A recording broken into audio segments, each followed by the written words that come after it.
seen your stuff on social media, boy. I know what you do, but you do it for play. We want to thank you. Come here. Don't sit on the bed at night. No homo. No, just don't get close to the bed. Don't get close. But it's just like, yo, we want to thank you for hosting the thing, man. It's been a pleasure. 50 Cent has seemingly sided with Katt Williams in exposing comedian Kevin Hart for allegedly being Diddy's right hand. 50 Cent made it clear which side he's on with this ironic endorsement of Hart. Fifth posted a video of Kevin Hart and Kenan Thompson on The Peacock Show, back that year up, where he appeared to be mocking the comedian. Two different perspectives.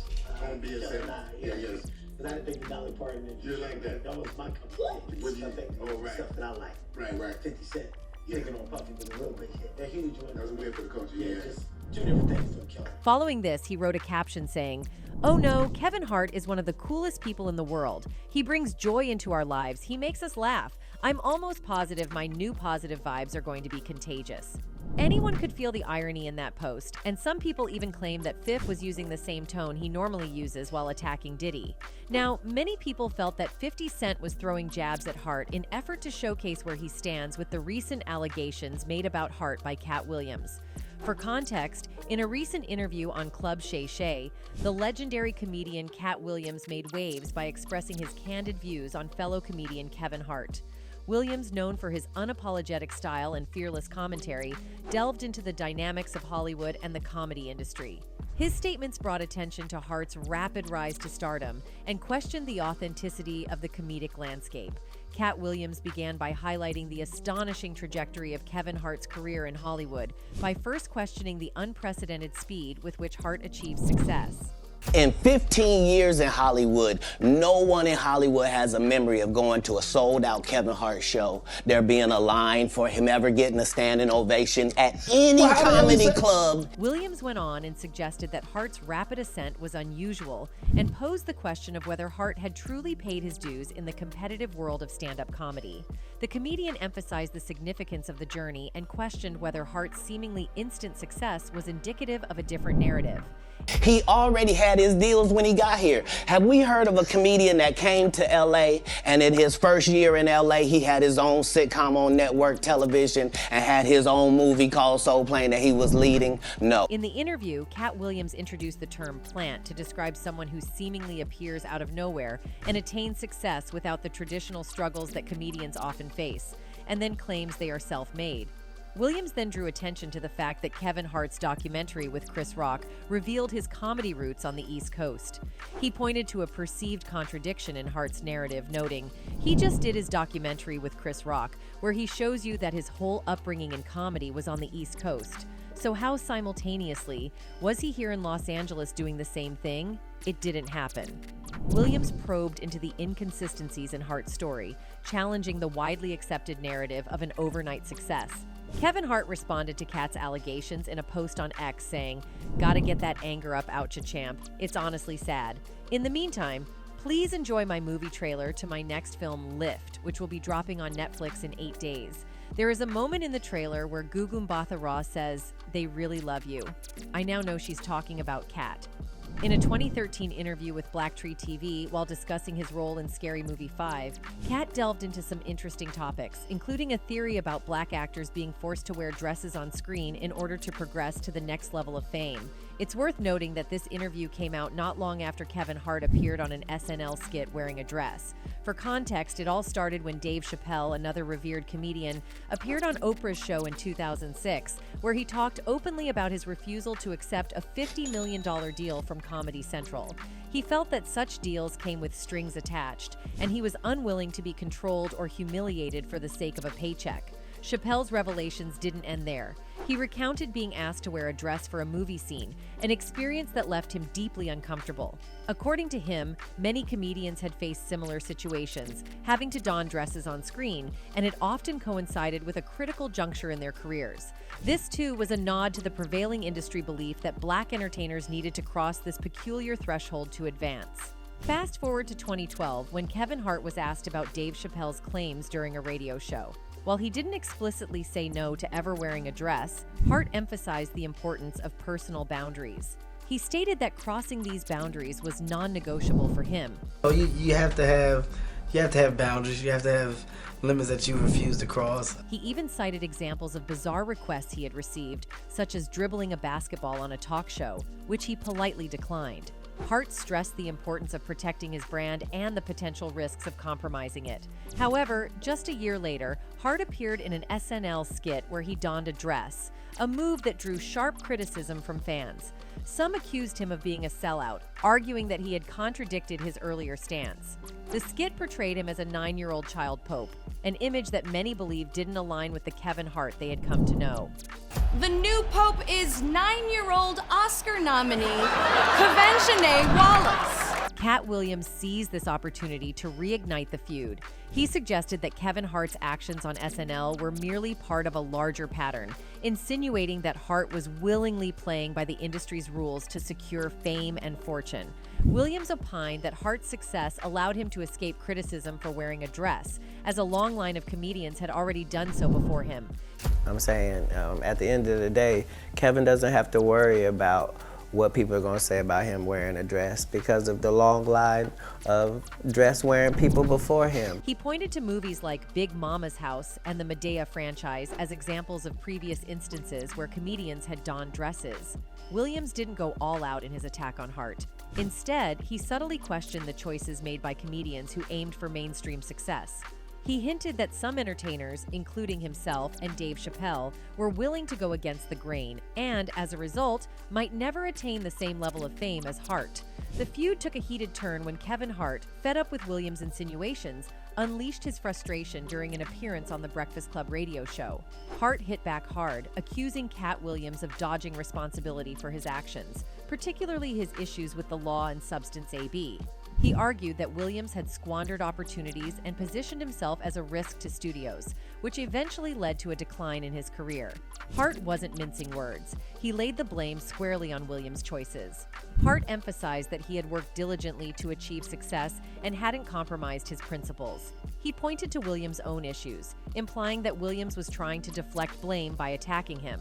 According to Hart, comedy was a serious business, and those who succeeded did so through hard work and dedication, not by succumbing to industry pressures. No doubt Kevin's career trajectory took a lucrative turn after he dressed up as a woman.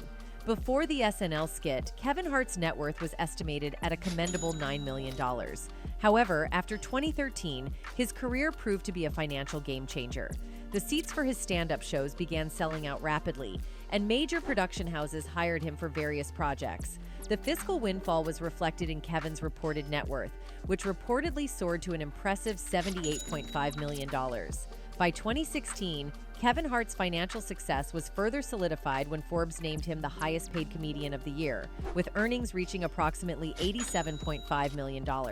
Well, not only this, Katt has asserted that Kevin Hart had to become, in his words, Diddy's concubine to attain the levels of fame and wealth he currently enjoys.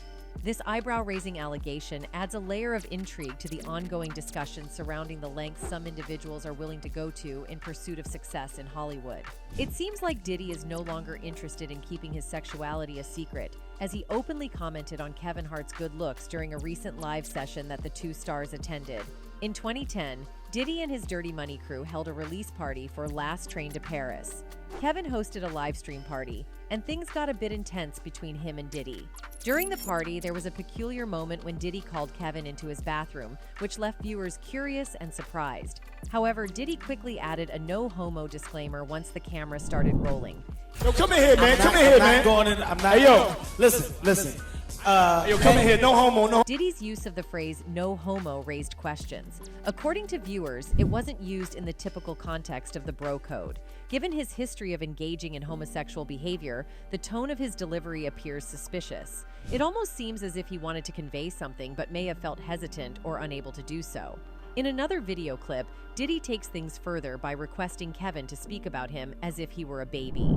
And matter of fact, Kevin, come here. Kev, I want you to talk about me as a baby. At the same party, Diddy kissed Ronnie James without the young man's consent, leading to an angry response from Kevin Hart. It's conceivable that Kevin's reaction could be linked to feelings of jealousy towards Diddy. However, interpretations may vary. Kevin also took it further by physically touching Diddy and suggesting he hit the gym to enhance his physique. Are these interactions between the two escalating the tension in the room? There's some form of relationship between the two individuals, as their interactions and exchanges continue to raise questions. However, Hart's cozying up to industry elites is not limited to just this one party. Kevin Hart once hosted a party that raised many eyebrows of speculation against him. The party was named the Dirty Money Party, which resonated with irony and foreboding. We're here, Dirty Money album release party, last train to Paris. It's crazy. I decided to switch scenes, got too hectic down there. I'm up here in the hot tub. Diddy, the evening's unofficial king, moved through the crowd with a magnetic presence, his influence palpable in every handshake and laugh. Hart, the ever-gracious host, navigated the party with a comedian's ease, his laughter a soundtrack to the night's festivities. The Dirty Money Party, hosted by Kevin Hart, was a testament to his close ties with Diddy. This event, marked by luxury and celebrity presence, showcased their camaraderie. Hart, as the host, and Diddy, the guest of honor, navigated the party with an ease that spoke of their deep connection in the entertainment world. Security, if they ain't dancing, they gotta go home. Now, one person who has witnessed the madness at Diddy's parties is singer Usher.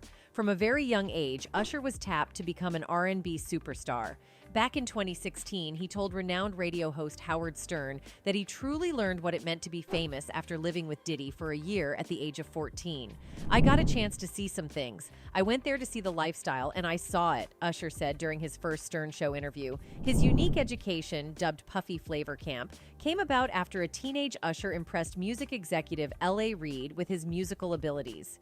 He was then flown to New York to live with Diddy during the heyday of Bad Boy Records in order to experience what it meant to really make it big in music. "It was pretty wild. It was crazy," Usher said while rattling off some of the biggest names in hip-hop who were a constant presence at Diddy's house, including Notorious Big, Lil' Kim, Faith Evans, Mary J. Blige, and Craig Mack. "I was like the little brother. They called me Baby Boo," Usher said. But Howard wondered if he was given any rules while living with Diddy. After all, he was just a kid. "He wasn't disciplinary. He was letting me be a young man," Usher told Howard. While he wasn't in school, he did have a tutor. He also had a per diem, though Usher said he was given just enough money to not get him into too much trouble. When the time came to put out Usher's first album, Diddy acted as his producer.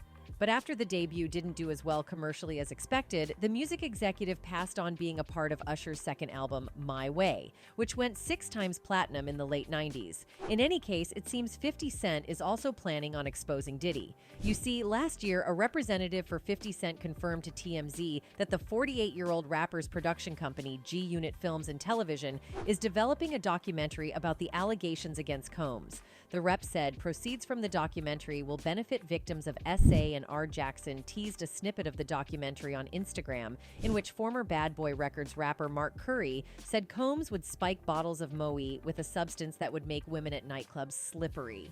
Curry alleged that Combs would tell his friends and associates not to drink from certain bottles.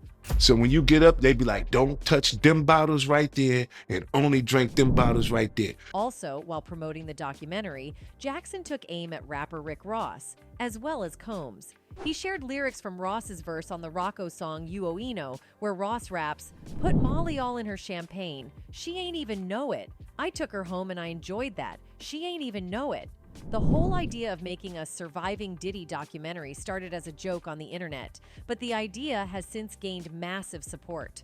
On November 18th, the Bad Boy label and record producer's poster with him sitting on a couch and posing a rose on Facebook with the title Surviving Puffy and the logo of Netflix on it. Evidently, netizens speculated that someone was making a documentary on the music mogul.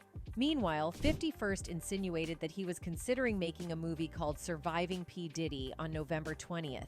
His suggestion came in the wake of Cassie's lawsuit against the Grammy winner, followed by another lawsuit filed against Diddy's colleague and former Bad Boy label president Harve Pierre on the grounds of AB. The whole idea of making a Surviving Diddy documentary started as a joke on the internet, but the idea has since gained massive support. In fact, 50 Cent took to his Instagram and posted a screenshot of a headline about Pierre's lawsuit, followed by the caption, "I told you they were coming, in 5, 4, 3, 2, 1. This is a movie, Surviving P. Diddy or Diddy Do It or Not, executive produced by Curtis 50 Cent Jackson, coming soon." While the fake Netflix poster of Diddy may have been fan-made, 50 Cent meant that the film on the No Way Out rapper would be under legal scrutiny, just like the 2019 documentary titled Surviving R. Kelly. It was made on the R&B singer, who has since been convicted and imprisoned following AB allegations, similar to those of Diddy. It is also noteworthy that 50 Cent's post on the alleged Diddy documentary comprised two other related headlines.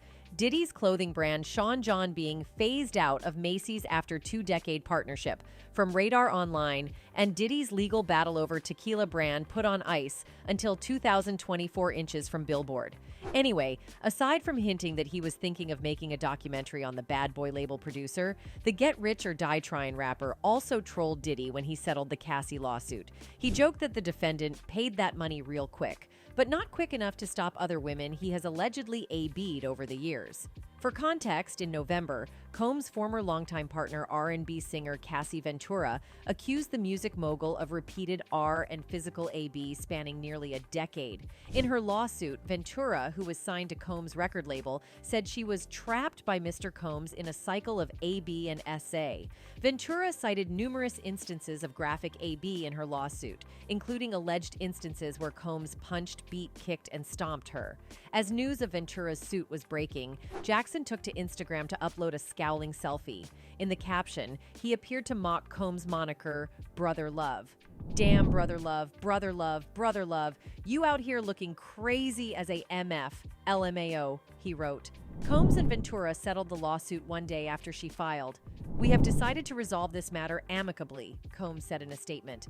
I wish Cassie and her family all the best. Love. In another statement, Combs' lawyer, Benjamin Braffman, clarified that the decision to settle is in no way an admission of wrongdoing. He added, Mr. Combs' decision to settle the lawsuit does not in any way undermine his flat-out denial of the claims. He is happy they got to a mutual settlement and wishes Miss Ventura the best. Cassie reportedly added in a statement, I have decided to resolve this matter amicably on terms that I have some level of control. I want to thank my family, fans, and lawyers for their unwavering support. However, two other lawsuits were brought up against the hip-hop mogul. In one lawsuit, Joey Dickerson-Neal said she was drugged and essayed by Combs in 1991. Dickerson-Neal appeared alongside Combs in a music video for the Finesse and Synquist song Straight from the Soul. Dickerson-Neal accused him of slipping an unknown substance into her drink and then essaying her. In her lawsuit, she claimed he shared a recording of the R with other men in the music industry as a form of revenge porn. A third woman accused Combs and R&B singer Aaron Hall of essaying her and a friend at an apartment in the early 1990s. The woman, identified only as Jane Doe, said she and her friend were coerced into being intimate with them. Meanwhile, Diddy has also received a fourth lawsuit, and this one might actually be worse than the rest. This time, a woman who was 17 in 2003 has filed a lawsuit against the former billionaire, claiming he and a group of men attacked her inside of a recording studio. In the explosive lawsuit filed on Wednesday, Jane Doe claimed that she met Harvey and the third assailant at a lounge in Detroit. Pierre repeatedly complimented Miss Doe's appearance, saying that she was hot, among other things. He then began talking about his self-described best friend and brother Diddy. Specifically, Pierre continually stated that Diddy would love to meet Jane Doe. Pierre even called Diddy and put Jane Doe on the line. Diddy told the lady that he would love to meet her and that she should accompany Pierre to New York City in a private jet. Shortly thereafter, Pierre directed her to go with him into the bathroom at the lounge. Once inside the bathroom, Pierre began to smoke nose candy from what appeared to be an aluminum can. After he finished smoking, Pierre suddenly demanded that the young lady conduct oral S on him. After essaying her, Pierre directed the lady to accompany him, the third assailant, and a third member of their group to an airport in Pontiac, Michigan, where Signature, a fixed base operator, had prepared a private jet to take the four of them to New York City. Upon information and belief, the private jet landed at Teterboro Airport. Upon departing the jet, two black SUVs were awaiting the group. Miss Doe got into an SUV with Pierre, and the third assailant and the other member of the group went in the second SUV. The SUVs brought the group to Diddy's house recording studio, a recording studio and hangout owned and operated by Diddy and Bad Boy. When Miss Doe arrived, she was escorted into the building, where she distinctly remembers seeing a sign for the company, Technicolor. Upon entering the studio, Miss Doe first encountered Diddy. At the time she arrived, a female recording artist was using the studio as Diddy and her parents watched on. She finished up shortly after Miss Doe arrived and left.